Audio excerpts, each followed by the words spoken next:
Okay. Actually, ang daming reason bakit nag-fail sa networking. Ang isa sa pinaka-common na nagiging failure, based on my personal experience, marami kasing tao na ayaw maturuan.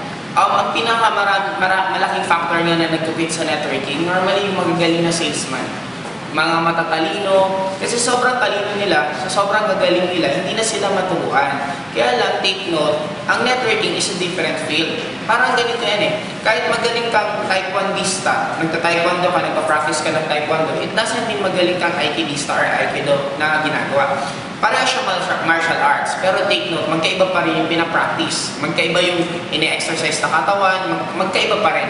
Parang networking din. Maybe magaling ka sa sales, pero ang sales is very different from networking. Kasi sa networking, after mo mapa-join yung tao, nagsisimula pala yung responsibilities mo. Unlike pag nasa sales ka, pag nabentahan mo na yung binibentahan mo, automatic, tapos na yung obligasyon mo. Kaya magkaiba pa rin siyang feel.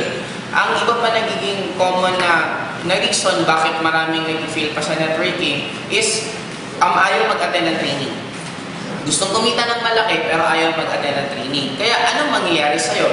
The moment lumabas ka, marami kang mga na-encounter, maraming mga tanong, hindi mo masagot, mahirapan ka. The moment mahirapan ka, anong sasabihin mo? Hindi para sa akin ang networking.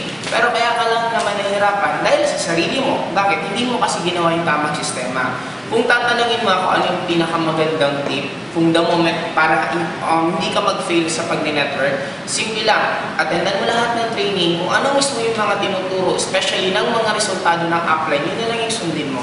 Kasi ang iba, sumusunod pa sa iba or gumagawa pa sila ng sariling way, hindi naman siya bad. Kaya lang, habang hindi yung dinadaanan yung tinatawag na learning period, pag hindi ka nag-sustain doon, ang tinitingnan mo lang lagi kasi kita, yung income agad ang tinitingnan mo, automatic, hindi ka talaga dito tatagal. Kasi kagaya sa akin, 1 year and 1 month ko on my first networking company, ang kinita ko lang is 20,000. Pero hindi ko tinignan yung 20,000 kinita ko eh. Ang tinignan ko, yung naging changes sa personality ko. Lumaki yung pangarap ko. Dati ang pangarap ko lang, ang bababa. Biglang lumaki ng sobrang ng networking na ako. Yung control ko sa emotion ko, dati mainitin ang ulo ko, pero dahil sa mga training, humaba yung pasensya ko, dun pa lang na-appreciate ko na malaki yung nagiging changes sa akin. Hanggang tumuloy-tuloy, the moment na bago ko yung personality ko, dun na ako sumunod-sunod na income, yun ang nangyari.